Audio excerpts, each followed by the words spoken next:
चलो, hello, welcome to C F classes. और आज जो अपना टॉपिक है वो कौन सा आपका GST, goods and service tax. ठीक है, सुनना भी। तो बेसिकली चैप्टर पढ़ाने से पहले मैं थोड़ा सा एक कुछ डिटेल बता देता हूँ कि आपके पास टैक्स में दो है, एक है डायरेक्ट टैक्स है और सेकंड अपना कौन सा है इनडायरेक्ट टैक्स। ये जो पोर्शन है इनडायरेक्ट टैक्स, ये आपके न्यू सिलेबस के लिए 40 का है, ओल्ड के लिए 50 का है।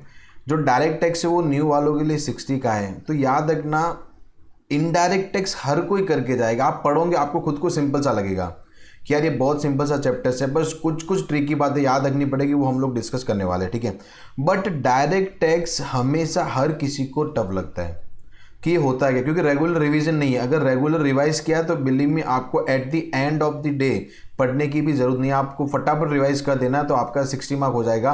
और अगर आपका 60 + 40 100 मार्क का हो जाता है तो बिलीव मी आपको अच्छे से मार्क्स मिल जाएंगे। यही अपने को पूरा फोकस रखना है। ठीक है, यस, बराबर। तो इसके साथ में हम लोग क्या करेंगे, आगे बढ़ते हैं। जीएसटी एक नया सब्जेक्ट है, एक सिंपल सा सब्जेक्ट है, सबके लिए एक हेडेक बना हुआ है इन प्रैक्टिकल बात करें, बट थ्योरेटिकल ये बहुत सिंपल सा बात करता है। ठीक है, सुनना भी। फर्स्ट हम लोग स्टार्ट करने वाले chapter 1 GST in India and introduction. ठीक है, बराबर, सुनना भी। तो अपने को मालूम है कि सर टैक्स क्या होता है। टैक्स हम लोग किसको बोलते हैं? Tax is compulsory payment. Tax क्या होता है आपका? एक compulsory payment which is made to the government by the person for the welfare of the society. Already हम लोगों ने डायरेक्ट टैक्स में पढ़ा हुआ, सेम का सेम मैंने यहाँ पे लिखा है कि सर टैक्स क्या होता है? एक ऐसा पेमेंट जो कंपल्सरीली मैं किसको करता हूँ? गवर्नमेंट को करता हूँ, by the person for the welfare of the society. Yes, सुनना। अगर मैं थोड़ा सा टेक्निकल बातें करता हूँ, tax is a monetary pecuniary burden enforced by the government and used by the government for provide public services. अपन ने भी वही बोला था बट एक सिंपल सी लैंग्वेज में बोला था।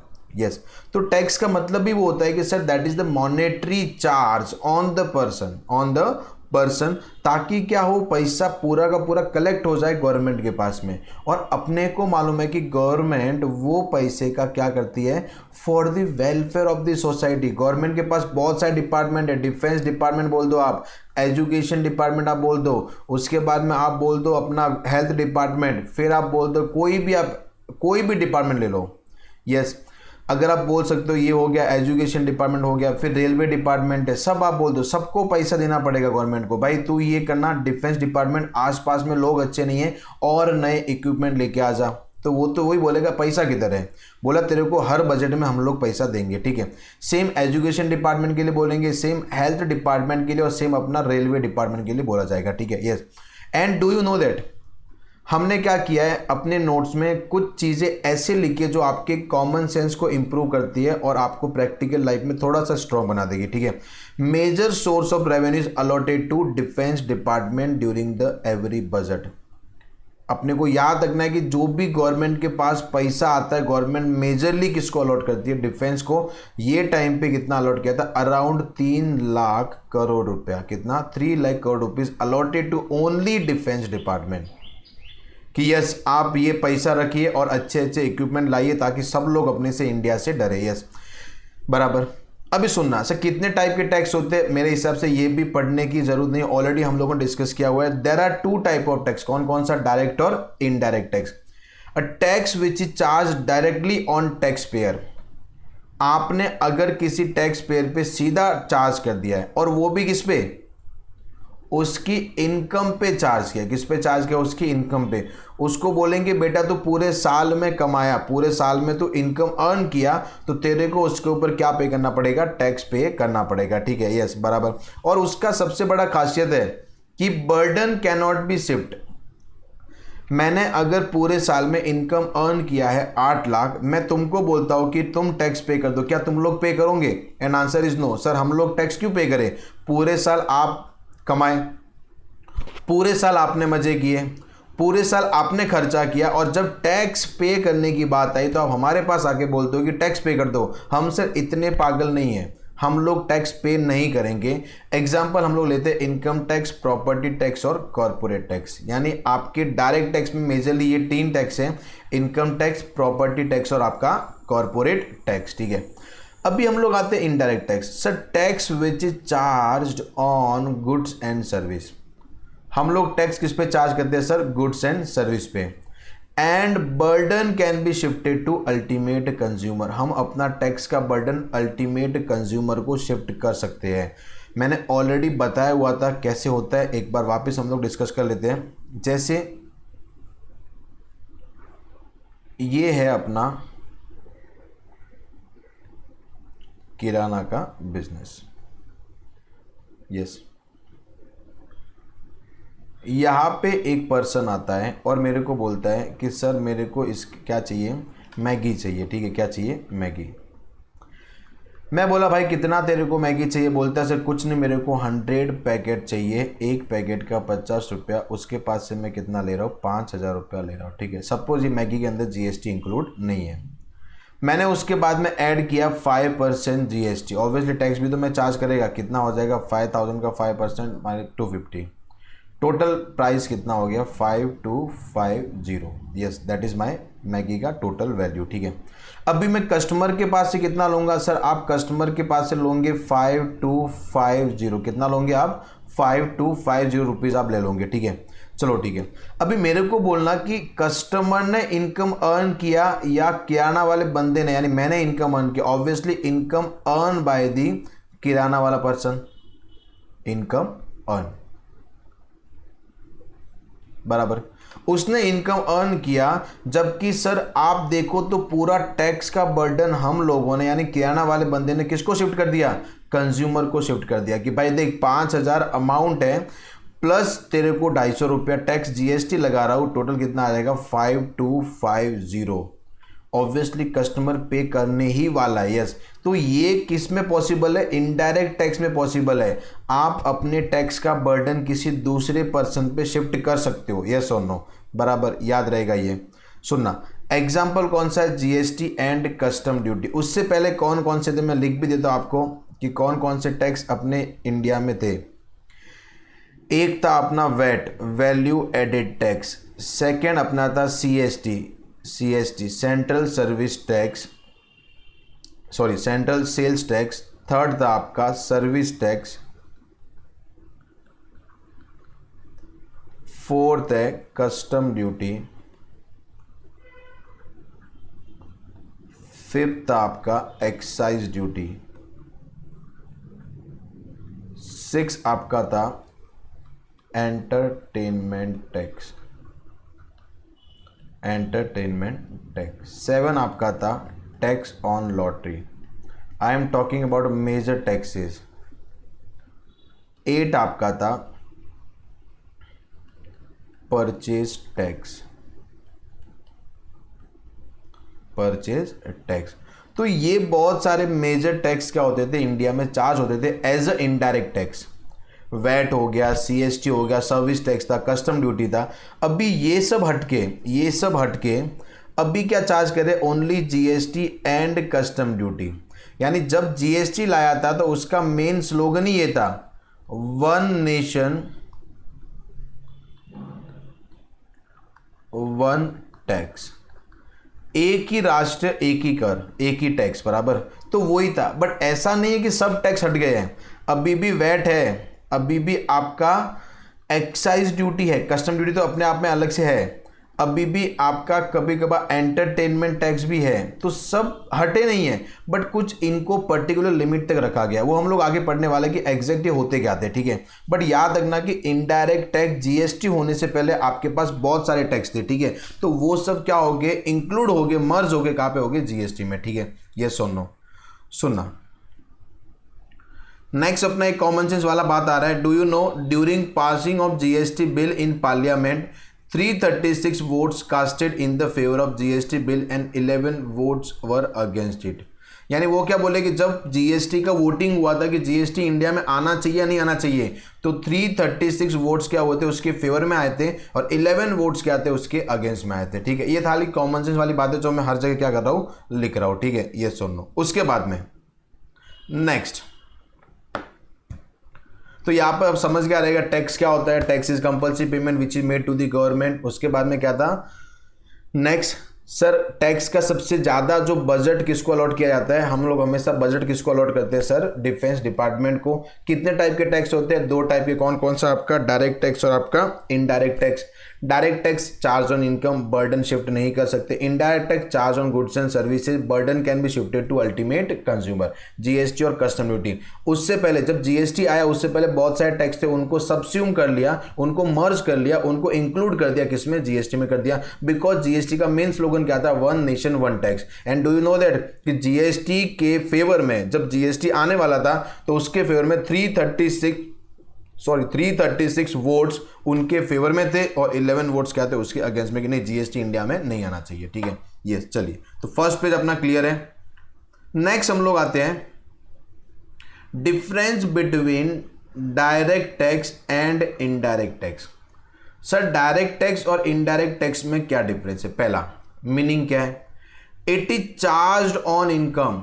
ऑब्वियसली सर डायरेक्ट टैक्स किस पे चार्ज होता है? डायरेक्ट हम लोग चार्ज किस पे करते हैं? इनकम पे चार्ज करते हैं। बेटा अगर तू कमा रहा है तो तेरे को टैक्स बनना है, तू कमा रहा है तेरे को टैक्स बनना है। अंबानी कमा रहा है, अंबानी इनकम टैक्स भरेगा क्योंकि वो कमा रहा है। Sir indirect tax it is charge on goods and service. वो किस पे चार्ज होता है? आपका गुड्स एंड सर्विस पे चार्ज होता है। बर्डन, सब ये डेफिनेशन से ही बाहर आ रहा है। Tax burden can not be shifted on other person. Tax का बर्डन आप किसी दूसरे पर्सन पे शिफ्ट नहीं कर सकते। यहाँ पे क्या लिखा है? Tax burden can be shifted on ultimate consumer. आप अपने जीएसटी का बर्डन चाहो तो किसी दूसरे कंज्यूमर पे शिफ्ट कर सकते हो, और कौन ऐसा नहीं चाहेगा? अपना टैक्स दूसरे के पास लेके भरने में मजा ही कुछ और होता है, तो बंदे क्या करते हैं? शिफ्ट कर देते हैं। Types, income tax, property tax, corporate tax, ये मेजरली डायरेक्ट टैक्स के एग्जांपल है, और जीएसटी एंड कस्टम ड्यूटी। तो ये तीनों चीज तो अपने को कहाँ से मिल गई है? खुद डेफिनेशन से ही मिल गई है, खुद डेफिनेशन से ही मिल गई है। ठीक है, next nature, it is progressive in nature. यानी ये कौन से नेचर का है? प्रोग्रेसिव नेचर का है। If income increase tax liability also increase. अगर आज मैं कुछ नहीं कमा रहा हूं, क्या आप आज कुछ कमा रहे हो? नहीं कमा रहे, बट क्या आप टैक्स भर रहे हो? वो भी नहीं भर रहे। अभी कुछ 4 साल बाद में जब आप बन जाओगे चार्टर्ड अकाउंटेंट और वो टाइम पे आप सैलरी कमाओगे 10 लाख 12 लाख, तो वो केस में आपको टैक्स भरना पड़ेगा, यस।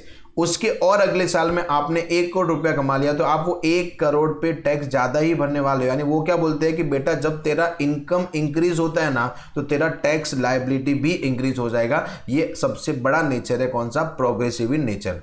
बट रिग्रेसिव में क्या? It is regressive in nature. यानी भले ही इनकम इंक्रीज हो या डिक्रीज हो, जीएसटी तो तेरे को सेम ही बनना है। आज अगर हम लोग डीमार्ट में जाते हैं, डीमार्ट में ऐसा नहीं कि सब लोग एक ही लेवल के लोग हैं। कोई बहुत पैसे वाला भी रहेगा, कोई मिडिल क्लास भी रहेगा और कोई एकदम गरीब भी रहेगा। तीनों लोगों ने शॉपिंग किया, तीनों लोगों ने वहाँ से परचेस किया। लेटेस्ट एग्जाम्पल, क्या परचेस किया? कुछ अच्छा पतंजलि का च्यवनप्राश परचेस किया। ठीक है, ये टाइम पे इम्यूनिटी बढ़ाने के लिए पतंजलि का च्यवनप्राश परचेज किया, वो लेके आगे रख दिया उन्होंने। अभी मेरे को ये बोलना, क्या अमीर से ज़्यादा टैक्स लिया जाएगा? क्या मिडिल क्लास से थोड़ा सा कम टैक्स लिया जाएगा? और क्या गरीब को पूरा टैक्स फ्री कर दिया जाता है जीएसटी में? नहीं। वो क्या बोलते हैं, हम अमीरी और गरीबी में कुछ डिफरेंस नहीं देखेंगे, हम सेम अमाउंट चार्ज करेंगे, सेम टैक्स चार्ज करेंगे। किसको? पर्सन कंज्यूमर से चार्ज करेंगे। यानी वो क्या बोलता है, हम लोग है ही कौन से? हम लोग तो है ही एकदम डी किस्म के इंसान। हम क्या एकदम रिग्रेसिव है? क्या है? हम एकदम रिग्रेसिव है। Whether your income will increase और not, irrespective of the income tax liability will remain same. Income है या नहीं है, आपका टैक्स लायबिलिटी एकदम सेम रहेगा। ठीक है, बराबर सुनना भी। Next, tax rate. Tax rates are variable, that is not fix rate. यानी इससे डायरेक्ट टैक्स में अपने को मालूम है, यार मैं तुमको क्या सिखा रहा हूं, अपने को मालूम 2.5 लाख तक नेल 2,50,000 से लेके 5 लाख 5 लाख टू 10 लाख ऐसा हमने पढ़ा है। तो वहां पे टैक्स रेट वेरिएबल्स है, आपका इनकम के हिसाब से आपका टैक्स कंप्यूट होगा। किधर किधर short term capital gain 111A में कितना है? 15% है। अदर में कितना है? नॉर्मल रेट है। लॉन्ग टर्म कैपिटल 20% है। किधर किधर क्या 10%। तो वहां पे टैक्स रेट वेरिएबल्स है। आप जैसे जैसे स्लैब आगे बढ़ेगा वैसे वैसे आपका टैक्स हायर बनेगा। बट जीएसटी में ऐसा नहीं है, जीएसटी में ऐसा नहीं है। जीएसटी में तो फिक्स रेट है, 3% बोल दो, 5%, 12%, 18% और 28, यानी जो भी रेट है फिक्स रहेगा। आप अगर 1 लाख का गुड्स लेने जा रहे हो तो वो ऐसा नहीं बोलेगा इफ द गुड्स आप 50,000 से 1 लाख के बीच में खरीदा तो 5%, 1 लाख से 2 लाख के बीच में खरीदा 10%, ऐसा नहीं है। वहाँ पे फिक्स ही है, आप 1 लाख का खरीदो या 5 लाख का, 5% लगेगा तो 5% ही लगेगा। Yes sir, is that clear? Hope so this is the clear from your side. Now move to the next, contribution in GDP. आज अगर आप देखेंगे ना तो इंडिया में दो टैक्स है, भले डायरेक्ट टैक्स और कौन सा है आपका इनडायरेक्ट टैक्स. बट जो इनडायरेक्ट टैक्स का मार्केट है ना, यानी वहां से गवर्नमेंट को जो रेवेन्यू मिलता है वो बहुत ज़्यादा है. कैसे? तो सर आप देखोगे इंडिया में industry, goods buying and selling, बंदा कमाए बगैर रह सकता है बट खाए बगैर नहीं रहेगा. यही एक सिस्टम है. अगर मैं नहीं कमा रहा हूँ बट मैं घर से 5 रुपया जीत करके लेके जाएगा और वापस जाके मैं कुछ ना कुछ बालाजी का या कोई भी प्रोडक्ट में ले लेगा. ठीक है, तो ये होता है. यानी हर रोज आप भले ही नहीं कमा रहे हो बट हर रोज आप परचेज एंड सेल तो कर रहे हो. मैं भले ही नहीं कमा रहा हूँ बट मैं जा रहा हूँ मार्केट में कुछ ना कुछ चीज़ें लेके आ जाता हूँ, लेके आके फिर खा लेता हूँ. ठीक है, कोई भी मैं यूज़ कर लेता हूँ. बंदा नहीं कमाता तब तक उसको क्या हम लोग कपड़े नहीं पहनाते, कपड़े पहनाते बराबर, उसके शौक पूरे करते हैं हम लोग, बच्चों के शौक पूरे करते हैं. तो कपड़े यार गुड्स हो गया, गुड्स बंदा बेच रहा है. तो आईडीटी में से गुड्स एंड सर्विस का मार्केट बहुत ज़्यादा है. और सर्विस का मार्केट किसी को डाउट है कि सर ज़्यादा है नहीं है, तो भाई आसपास आप देख लो, आपको ऑटोमेटिक मालूम पड़ जाएगा सर्विस का मार्केट बहुत ज़्यादा है. आप अमेजोन देख लो, फ्लिपकार्ट देख लो, मिंत्रा देख लो, जो भी आप है, ओला उबर, जो भी देखना आप देख लो, सर्विस का मार्केट बहुत ज़्यादा है. यानी और प्लस बेनिफिट क्या मालूम है मेरे को, अगर कोई गवर्नमेंट आके बोलता है कि भाई देख तेरे पास 2 ऑप्शन है, कौन सा? पहला, या तो जीएसटी तो खुद तेरे अंदर से भर, तेरे पैसे से भर दे, या फिर वो जीएसटी का अमाउंट दूसरे के पास से लेके भर दे. मैं पूरा का पूरा ध्यान दूसरे के पास से लेके भरने में लगा दूंगा. यस बराबर. तो आईडीटी का जीडीपी में कंट्रीब्यूशन बहुत ज़्यादा है, ग्रॉस डोमेस्टिक प्रोडक्ट, उसमें कंट्रीब्यूशन बहुत ज़्यादा है. अभी आते हैं हम लोग डायरेक्ट टैक्स. अच्छा, डायरेक्ट टैक्स में कोई कंट्रीब्यूशन ज़्यादा नहीं है, उल्टा लोग हर साल टैक्स इवेड करने का ट्राई करते हैं. यहाँ पे सर इतना फिक्स है, कन्वीनियंट नहीं है. यानी ये जल्दी से पकड़ में नहीं आता. जैसे एग्जांपल लेते हैं कि हम सब लोग, जब हम लोग वीडियो देख रहे हैं, हम लोग सब एक बार पानीपुरी वाले के वहाँ पे गए और हम लोगों ने 1000 रुपये का पानीपुरी खा लिया. अभी पानीपुरी वाले को हम लोगों ने पेमेंट कैसे किया? सर हमने पेमेंट किया उनको कैश में, कि भाई ये लो 1000 रुपये कैश में. मेरे को ये बोलना, क्या ये खबर इनकम टैक्स तक पहुँची? नहीं, क्योंकि वो ट्रांजेक्शन ही कैश में हुआ है. ये कब ही पहुंचेगी? जब खुद पानीपुरी वाला प्रॉपर अकाउंटिंग करके बोलेगा हाँ सर मैंने 1000 रुपया भी मेरी इनकम में इंक्लूड कर दिया, तब जाके खबर पहुंचती है. अभी कौन इतना झंझट पालेगा? कैश वैश बराबर पानी वाला बोल देगा, बस ऐसा कुछ काम करो जिससे मेरे को टैक्स भरने को ना आए. तो डायरेक्ट टैक्स में there is so many chances कि आपकी टैक्स लायबिलिटी इवेड हो सकती है, टैक्स लायबिलिटी आपकी इवेड हो सकती है. यस और नो?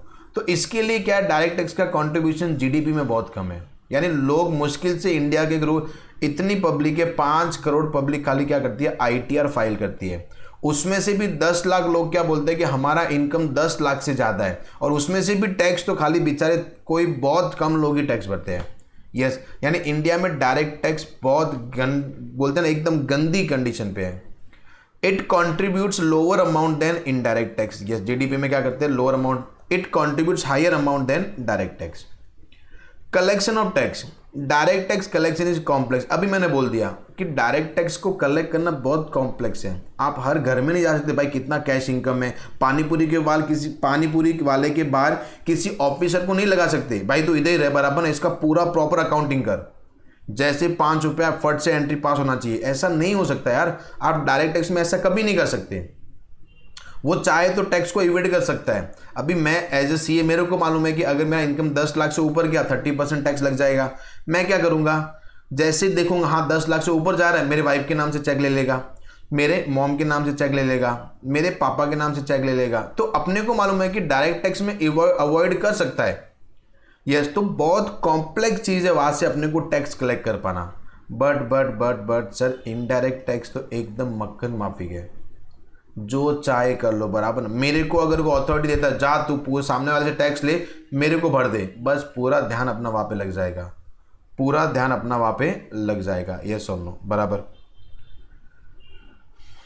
पूरा ध्यान अपना वहाँ पे लग जाएगा. तो यहाँ पे क्या लिखा है? Indirect tax collection is convenient since person can collect tax bye shifting tax liability on other person. ठीक है, तो हम लोग क्या करते हैं? टैक्स लायबिलिटी अदर पर्सन पे चार्ज कर सकते, अदर लायबिलिटी अदर पर्सन पे चार्ज कर सकते हैं. ठीक है, यस. तो ये बहुत कन्वीनियंट है, बहुत कन्वीनियंट है. जैसे मैं नॉर्मल सा एग्जांपल लेता हूँ, देखो हम लोग पढ़े लिखे हैं, हम लोग क्या है, पढ़े लिखे हैं, तो अपने को मालूम है कि यार अगर मैं डीमार्ट में जा रहा हूँ तो डीमार्ट वाला क्या कर रहा है, जीएसटी चार्ज कर रहा है, जीएसटी क्या कर रहा है, चार्ज कर रहा है। अपने को मालूम, बिल देखते मालूम पड़ जाता है 5% जीएसटी, अपन कुछ नहीं बोलते क्योंकि हम पढ़े लिखे लोग हैं। मम्मी जाती है, मम्मी भी कुछ नहीं बोलती है। मम्मी को ही बोलेंगे भाई डीमार्ट में गई, मम्मी को बोला 10,000 बिल हो गया, मम्मी 10,000 दे के आ जाती है, मम्मी को कोई टेंशन नहीं है टैक्स का, क्योंकि बोला ही नहीं गया है कि टैक्स है। वहाँ पे डीमार्ट वाले ने कभी ऐसा नहीं बोला कि बहन जी, मैडम जी 9,000 रुपये आपका गुड्स का अमाउंट है, हम आपसे 1,000 रुपया टैक्स ले रहे हैं, ऐसा कोई नहीं बोलता। चुपचाप हम लोग उसको 10,000 का बिल देते हैं, वो हमको 10,000 रुपया देते हैं। लेकिन कभी अगर गलती से भी कोई कैशियर 1.5 आना निकला, वो क्या बोलता है, सारा जमाना कैसा आ गया है, आपने 9,000 का गुड्स खरीदा, आपको 1,000 रुपया टैक्स भरना पड़ रहा है, तो आपका टोटल बिल कितना होता है, 10,000। और वो अगर मम्मी ने सुन लिया तो फिर वहाँ पे उत्पात मच जाता है, वहाँ पे इतना बड़ा दंगा हो जाएगा। अगर सबकी मम्मियाँ ये सुन लेते हैं कि यार हमको तो लूट लिया गया है, पढ़े लिखों को छोड़ के नॉर्मल जो मेरी मम्मी बोल दो और किसी की मम्मी बोल दो, उनको बोलेंगे भाई 10,000 में से 1,000 आपका टैक्स हमने ले लिया है, वो तो वहाँ से चिल्लाना चालू हो जाएंगे, यस क्या ये फालतूगिरी है, हर बार ये भरो वो भरो, ये टैक्स वो टैक्स ये टैक्स। बंदा कमाए या कमाना छोड़ दे, क्योंकि सर यहाँ पे अपने को कुछ मालूम ही नहीं पड़ता है, 10,000 का बिल बना दे दो, यस तो ये मोर कन्वीनियंट है। किसी को मालूम ही नहीं पड़ा कि मैंने टैक्स भरा है। इन शॉर्ट में बोल सकता इनडायरेक्ट पिंच है, इनडायरेक्ट अपने को चुटकी भर के जा रहा है। यस डायरेक्टली भरेगा चमाट मार देंगे उसको, बट इनडायरेक्टली भर रहा कैसे मालूम पड़ा। यस तो ये क्या अपना इनडायरेक्ट पिंच है अपने ऊपर कि भाई नहीं तुमको थोड़ा सा बर्डन तो मिलेगा बट आपको टैक्स तो पे करना पड़ेगा, यस और नो। चलिए तो that is the more convenient as compare to direct tax. Let us move further. Inflation. Inflation क्या होता है कि सर देखो चीज़ों का, गुड्स का रेट बढ़ना। अभी मैं एग्जांपल लेता हूं डायरेक्ट टैक्स का। न्यूज़ आया कि मुकेश अंबानी, विराट कोहली और महेंद्र सिंह धोनी, इन सब ने मिलके पूरे इंडिया में 1,000 करोड़ का टैक्स भरा। कितने का? 1,000 करोड़ का। ऐसा न्यूज़ आ गया। क्या इससे गुड्स के भाव बढ़ेंगे? क्या कम होंगे? An answer is no. भाई वो कमा रहा है, वो टैक्स भर रहा है, उसने मेहनत की, उसने टैक्स भरा, अपने को क्या मतलब। और ऐसा नहीं कि भाई जैसे ये बोल दिया 1,000 करोड़ गवर्नमेंट खुश हो गई, सबको बोला सब प्राइस भाव 10% कम कर दो, ऐसा भी नहीं है। तो डायरेक्ट टैक्स में कभी इन्फ्लेशन में कॉन्ट्रीब्यूशन नहीं होता है कि नहीं डायरेक्ट टैक्स में अगर कोई बंदा ज़्यादा टैक्स भर रहा है तो इससे क्या होगा, चीज़ें महंगी हो जाएगी, ऐसा कुछ नहीं है। But indirect tax as we all know वो थोड़ा सा स्टेज बाय स्टेज आता है। जैसे कैसे? पार्लेजी वाला बंदा है, दैट इज द मैन्युफैक्चर, वो गुड्स किसको बेचता है? होलसेलर को। अगर मैं होलसेलर, चलो होलसेलर लिख देता हूँ, डिस्ट्रीब्यूटर बोल दो आप, वो किसको बेचता है? रिटेलर को। और फिर रिटेलर किसको बेचता है? कंज्यूमर को। तो अगर याद रखो कि सीधा अगर पार्लेजी गुड्स कंज्यूमर को बेचता ना तो बहुत सस्ता हो जाता, क्योंकि वैट जीएसटी एक ही बार लगता। बट पार्लेजी होलसेलर को बेचेगा, होलसेलर अपना प्रॉफिट ऐड करके रिटेलर को बेचेगा, और रिटेलर अपना प्रॉफिट ऐड करके कंज्यूमर को बेच देगा। बेचारा कंज्यूमर मर जाता है, बेचारा कंज्यूमर मर जाता है। तो इससे क्या तो मालूम है, गुड्स की रेट क्या होती है? महंगी हो जाती है। गुड्स की रेट क्या हो जाती है आपकी? महंगी हो जाती है। और इन्फ्लेशन बढ़ने का रीजन भी क्या होता है आपका? Indirect tax. ठीक है, ये सुन लो। चलिए तो यहाँ पे क्या लिखा है? It prevent inflation because at the time of inflation government increase tax rate to decrease demand. Yes, यानी ये क्या करते हैं सर? इन्फ्लेशन को कम कर देते हैं। ठीक है, ये सुन लो। यानी सिंपल सा बात है यार, अगर इन्फ्लेशन बढ़ रहा है, अगर क्या है eight the time of inflation government tax rate बढ़ा देती है, और टैक्स रेट बढ़ाने से गवर्नमेंट के पास क्या होगा सर? पैसा आ जाएगा। और जब पैसा आ जाता है तो किसी के पास खरीदने के लिए कुछ पैसा बचा ही नहीं है। तो वो रीजन से क्या होता है कि लोग खरीदना बंद करते हैं, और जब खरीदना बंद करते हैं तो फिर ऑटोमेटिकली अपना इन्फ्लेशन लाइन पे आ जाता है।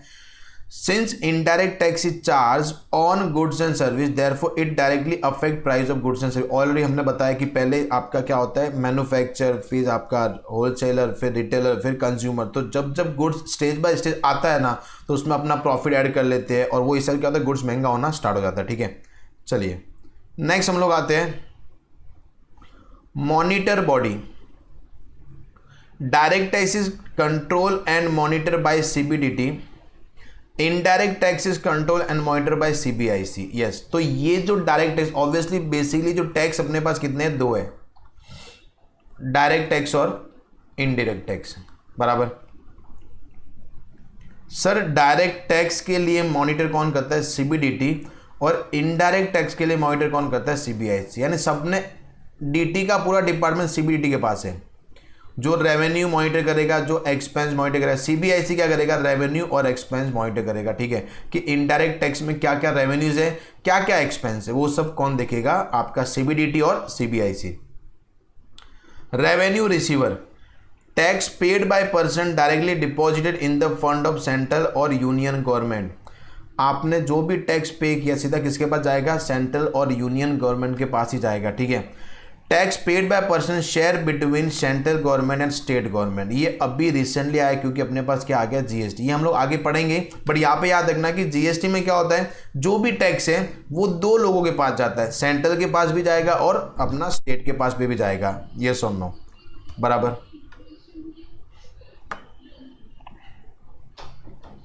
चलिए तो ये अपने क्या थे, मेजर डिफरेंस थे बिटवीन डायरेक्ट टैक्स और इनडायरेक्ट टैक्स, ठीक है। ये याद रखना इंपॉर्टेंट है आपके एग्जाम के लिए, एग्जाम में आपको 5 मार्क के लिए पूछ भी सकते हैं कि डिफरेंस बिटवीन डायरेक्ट टैक्स और इनडायरेक्ट टैक्स, ठीक है। ये सुनना।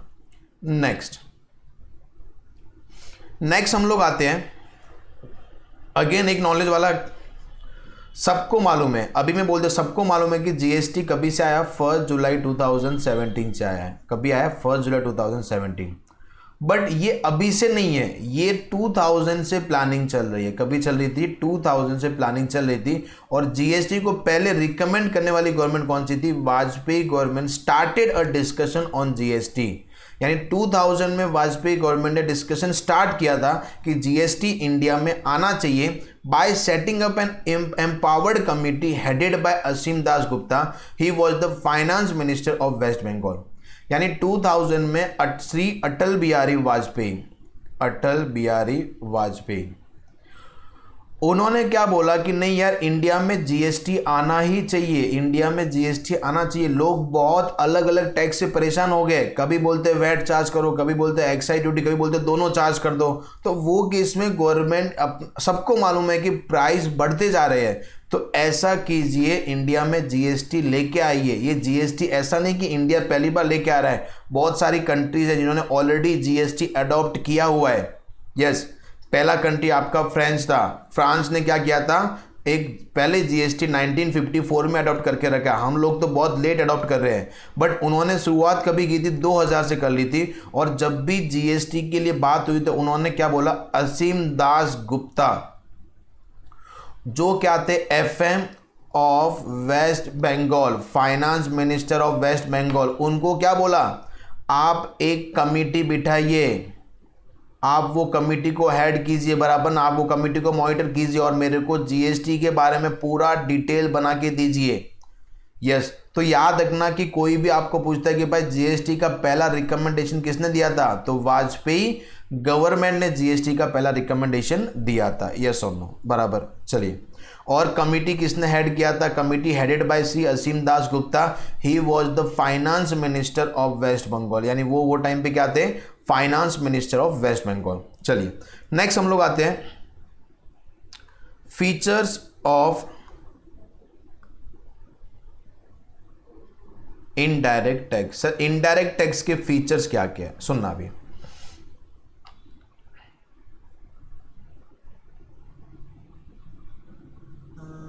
First, important source of revenue, important source of revenue.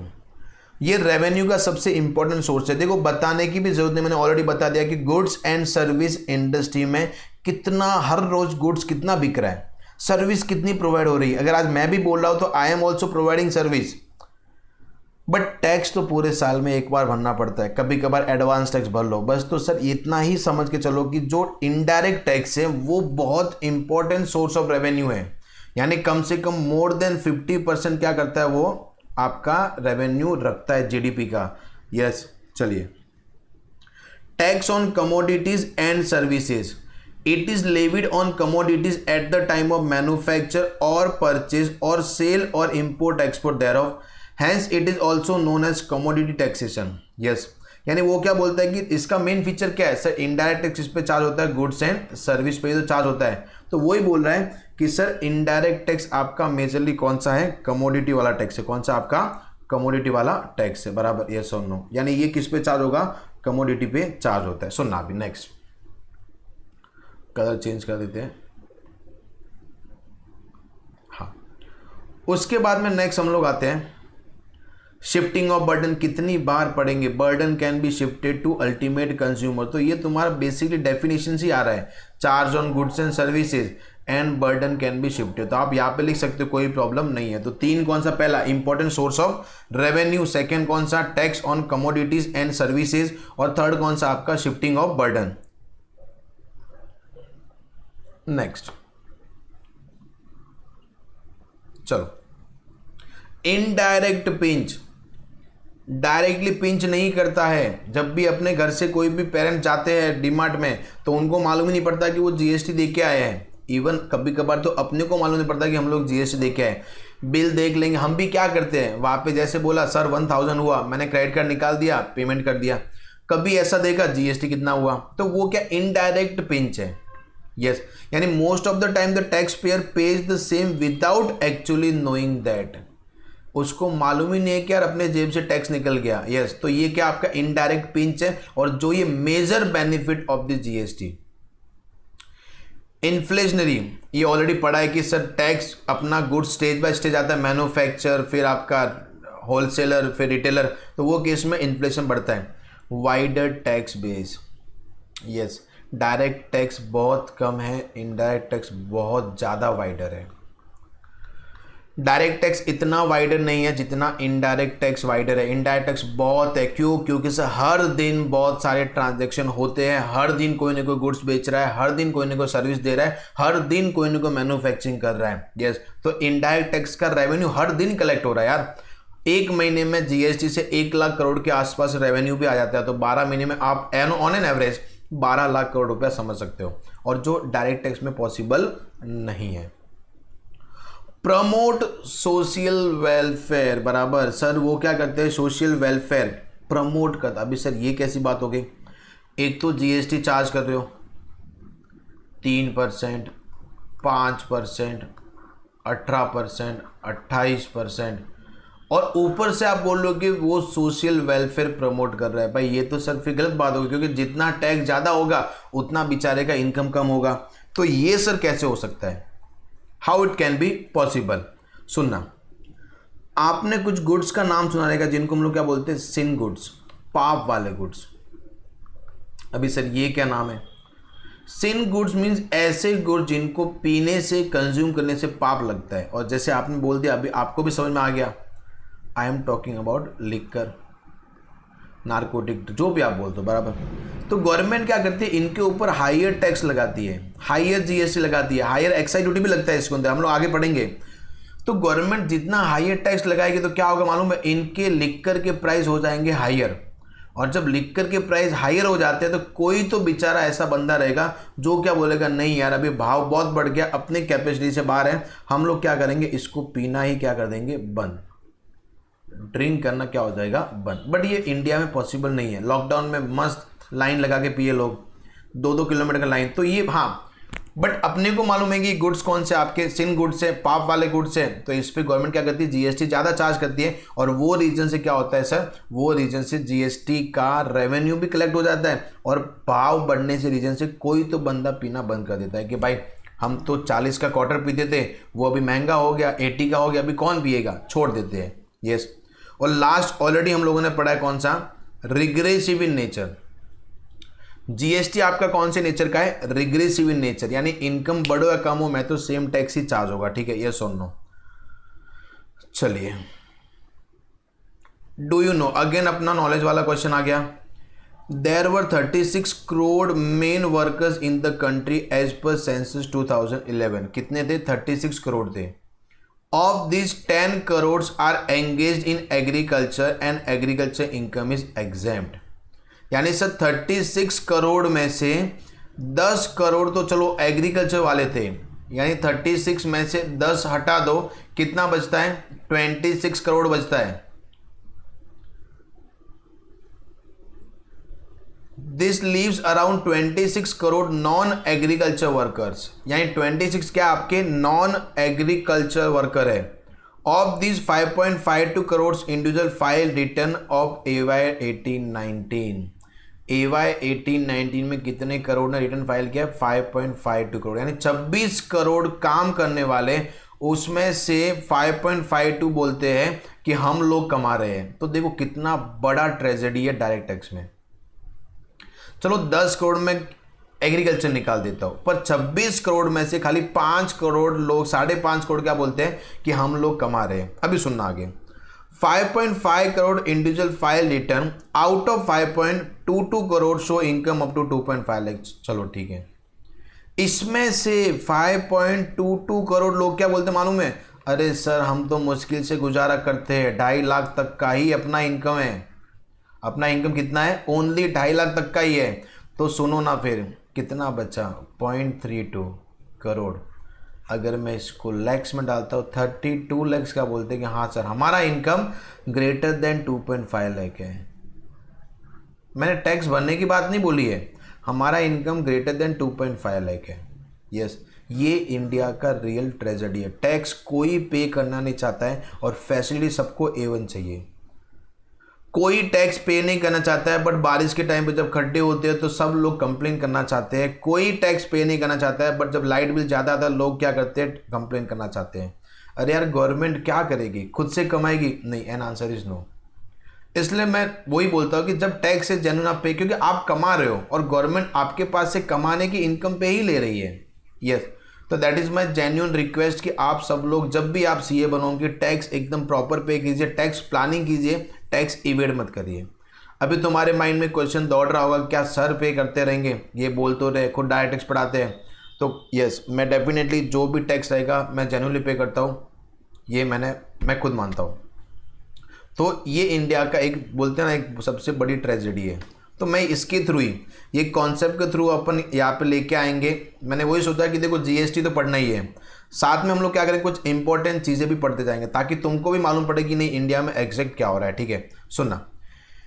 Next हम लोग आते हैं genesis of GST in India. GST कैसे आया? ठीक है, सुनना। In the year 2000 Vajpayee government ने क्या किया था? रिकमेंड किया था। किसने किया था? वाजपेयी गवर्नमेंट ने। वो टाइम पे अश्विन दास गुप्ता क्या थे? Finance minister of West Bengal. ठीक है, उसके बाद में नेक्स्ट फिर 2004 में केलकर टास्क फोर्स ने स्ट्रांगली रिकमेंड किया कि नहीं इंडिया में GST आना ही चाहिए। बराबर। तो पहले 2000 में कौन थे? वाजपेयी गवर्नमेंट। 2004 में केलकर टास्क फोर्स, उसने स्ट्रांगली रिकमेंड किया कि इंडिया में GST आना चाहिए। ठीक है, Subsequently, then Union Finance Minister Sri P. Chidambaram, while presenting the Union Budget 2006-07, announced that GST would be introduced from 1st April 2010। यानी जब वो 6-7 का यूनियन बजट डिक्लेयर कर रहे थे तो वो टाइम पे उन्होंने एकदम जोश में बोल दिया कि 1 अप्रैल 2010 को क्या आ जाएगा? GST इंट्रोड्यूस हो जाएगा। यस, गवर्नमेंट है, बोलना पड़ता है। Since then GST missed up several deadlines and continue to be disguised by the clouds of uncertainty। 1 अप्रैल 2010 का जो बोला था वो भी हो गया ख़त्म, क्योंकि बहुत सारी डेडलाइंस थी, बहुत सारी तकलीफ थी, वो हो गया ख़त्म। ठीक है, the talks of ushering in GST however gained momentum in the year 2014। 2010 से लेकर 2013 तक मामला एकदम ठंडा था, 2014 में एकदम जोश आ गया और वापस से GST लाओ का रट्टा लगाना स्टार्ट हो गया। ठीक है, NDA government table the constitution 122 amendment bill 2014। यानी अभी वो क्या बोले कि सर देखो GST में दो लोग हैं, सेंट्रल गवर्नमेंट और स्टेट गवर्नमेंट है, तो दोनों को एक्ट बनाने का राइट देना पड़ेगा, दोनों को एक्ट बनाने का राइट हमको देना पड़ेगा। यस, और ये फैक्ट है। तो ऐसा करते हम लोग क्या करते हैं? कॉन्स्टिट्यूशन अमेंड कर लेते। क्या कर लेते हैं हम लोग? और ये कॉन्स्टिट्यूशन अमेंड करना छोटी बात नहीं होती है, आपको बहुत सारी परमिशन लो, बहुत सारा तकलीफ होता है, हर कोई कॉन्स्टिट्यूशन अमेंड नहीं कर सकता है। यस, तो उन्होंने क्या किया, कॉन्स्टिट्यूशन अमेंड करना पड़ा, क्योंकि यहाँ पे दो लोगों को हम लोग जीएसटी के लिए एक्ट बनाने का रिस्पॉन्सिबिलिटी देने वाले, कौन कौन, सेंट्रल और स्टेट। तो जब भी कॉन्स्टिट्यूशन अमेंडमेंट होगा तो पहले हमेशा क्या होता है, बिल होता है, क्या होता है, बिल होता है। यानी 122 अमेंडमेंट बिल बनाया कि आप कॉन्स्टिट्यूशन अमेंड कीजिए, बराबर। अभी बिल कहाँ पे जाएगा, लोकसभा, क्योंकि मॉनेटरी है, फिर कहाँ पे जाएगा, राज्यसभा, और बाद में प्रेसिडेंट महोदय क्या करते हैं, साइन कर लेते हैं, और जैसे साइन कर दिया वो क्या बन जाएगा, आपका एक्ट बन जाता है। ठीक है, सुनना अभी ध्यान से। The Lok Sabha pass the bill on 6 मई 2015। लोकसभा ने कभी पास कर लिया, 6 मई 2015 को बोल दिया यस आप ये जीएसटी लेके आ सकते हो, 6 मई 2015। एंड राज्यसभा ऑन 3 अगस्त 2016। देखो कितना टाइम लगता है, 3 अगस्त 2016 को राज्यसभा ने पास किया। Subsequent to ratification of the bill by more than 50% of state, Constitution 122 Amendment Bill 2014 received the assent of the President on 8 September 2016। 8 सितंबर 2016 को वो क्या हो गया, बिल पास हो गया। ठीक है, yes. And became constitution of 101 amendment act 2016 which paved by the way for the introduction for GST in India. ठीक है, सुनना, सब कुछ अपने को डेट खाली याद रखना है, बाकी कुछ नहीं है। लेकिन किसी के माइंड में एक डाउट आ रहा होगा कि सर, एक मिनट भाई, किधर जा रहा है, कि सर कॉन्स्टिट्यूशन 122 बिल था, 122 अमेंडमेंट बिल था, और जब पास हुआ तो 101 कैसे हो गया। यस, सुनना, ये बिल है, यानी इतने टाइम कॉन्स्टिट्यूशन को अमेंडमेंट करने के लिए बिल बनाया गया है। अभी इसमें से बिल में से कुछ रिजेक्ट भी तो हुए रहेंगे कुछ, और जो रिजेक्ट हो गया है तो अपना वो एक्ट नहीं बनेगा। यानी 101 बिल क्या हुए, आपके एक्सेप्ट हुए, बाकी जो ऊपर के 21 बिल है वो क्या हो गए थे, रिजेक्ट हो गए थे। तो इसके लिए उन्होंने क्या बोला कि अभी जीएसटी जो अमेंड हुआ है वो कौन से बिल एक्ट से हुआ है, 101 अमेंडमेंट एक्ट। यस, तो होप सो आपका डाउट भी क्लियर हो गया रहेगा। ठीक है, यस। यानी हाँ, हमने 122 टाइम्स क्या रखा है, प्रपोजल रखा था चेंज करने का, बट उसमें से 21 टाइम्स क्या हो गया, रिजेक्ट हो गया रहेगा, और 101 टाइम क्या हुआ, एक्सेप्ट हो गया। ठीक है, और जीएसटी कौन से टाइम पे था, 101 के टाइम पे। Is that clear? होप सो आपको ये भी समझा रहेगा। चलिए नेक्स्ट हम लोग बढ़ते आगे।